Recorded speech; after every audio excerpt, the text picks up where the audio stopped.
Academy of Music, performed on and off Broadway, and at many more venues.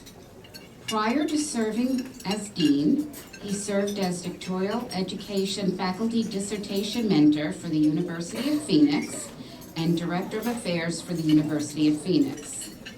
He has taught at the University of Kansas, Kansas Wesleyan University, Benedictine College in Kansas, and Fullerton College in California. Dr. Orlando's community service activities include serving as Vice President of the Board of Directors for the Wichita Hispanic Chamber of Commerce and on the board of Kansas Quick Careers of the Kansas Urban League.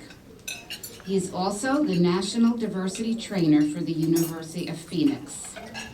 In all that Dr. Orlando does throughout his multi-layered career, he professes the Latin carpe diem, seize the day. Please join me in welcoming Dr. Orlando.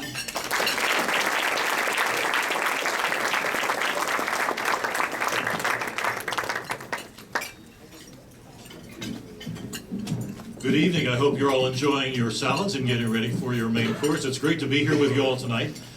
This is an important evening for each and every one of you young ladies and gentlemen, and we're here to honor you, and I'm certainly a part of that celebration here tonight. It's truly my pleasure and my honor to be here and be able to share this evening with you all. I want to recognize each and every one of you, of course, this evening. You have been major representatives of your respective high schools throughout the year, and we know that you have been recognized for your academic successes as well as your community service and the many other talents and gifts that you have brought to your school community, and we applaud you for that. And so we're all going to give you a big hand of applause prior to anything else, are we not? Thank you. I would be remiss if I didn't take a moment and thank our wonderful friends here at the Edison Rotary for the great work they do and have done for many, many years, certainly in central New Jersey and abroad.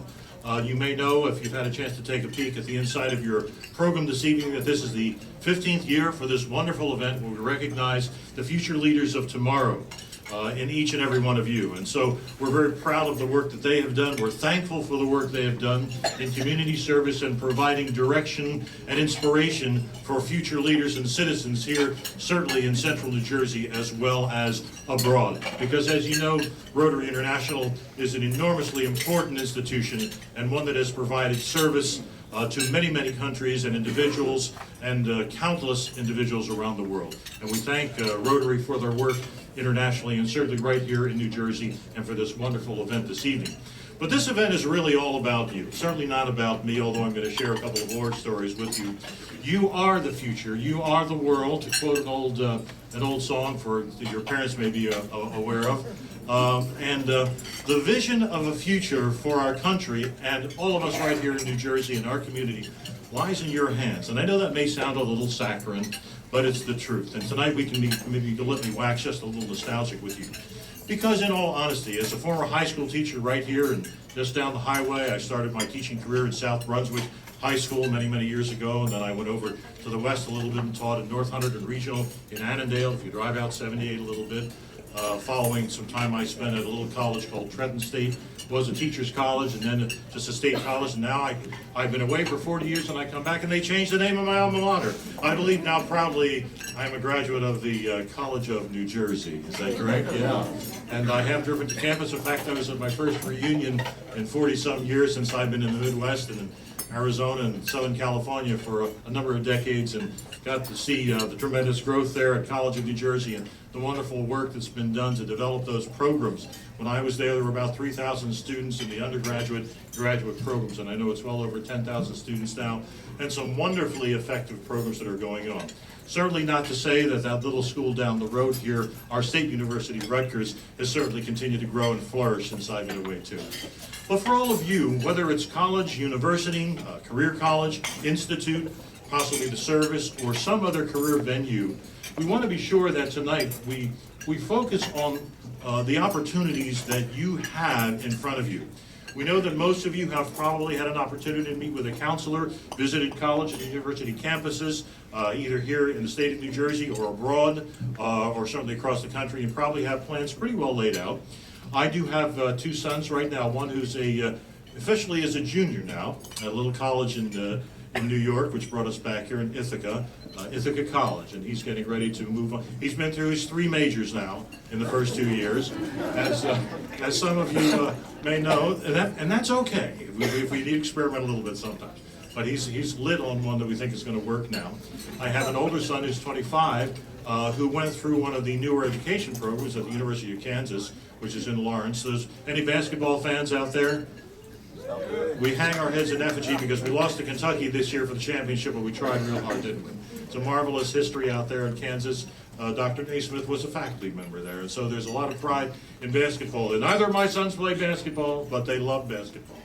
And the older boy now is teaching middle school. He went through that education program that's a 5-year program in Kansas where you finish with a master's in curriculum instruction before you go out and about. So proud of both of those guys. So they've been out a little bit, and they've kind of dragged me along into this wonderful digital age that we're living in, that you are a byproduct of, and more than that, that you are the core of. Talked recently to some of my colleagues and did a national training for the Anthem education group, of which we're a member of that family, online, and about the digital generation.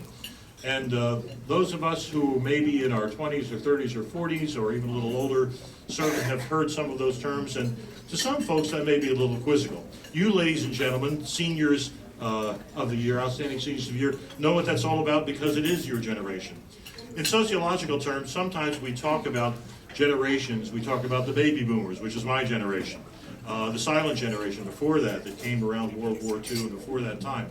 And then following that, Generation X, that were those folks who were born approximately, around 1960 or so, up and through 1980. So you may think about parents or aunts or uncles who may be products of that generation.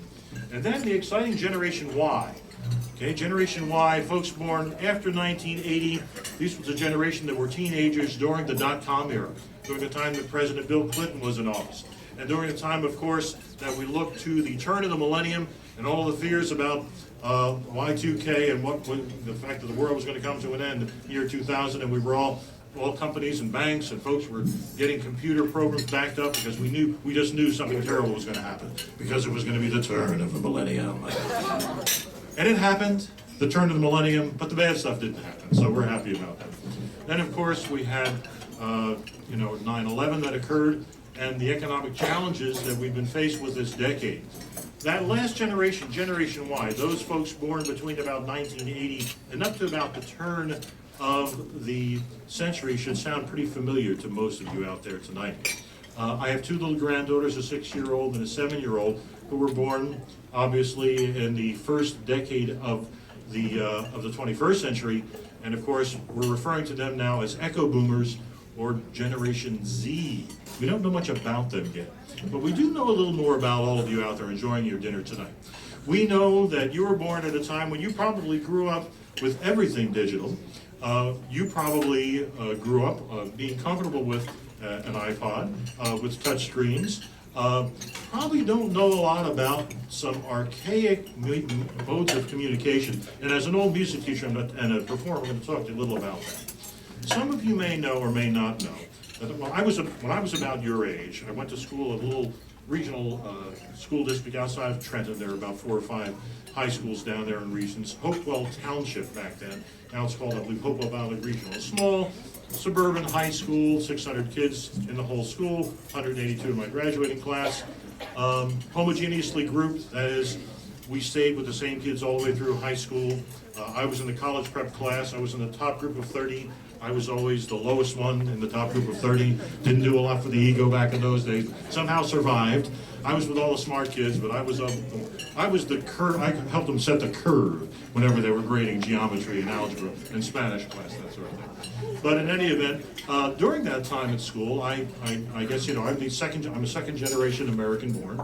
Some of you may be first or second generation English speakers. My family is, there's a vowel in my last name, beginning and the end, and it's not soprano.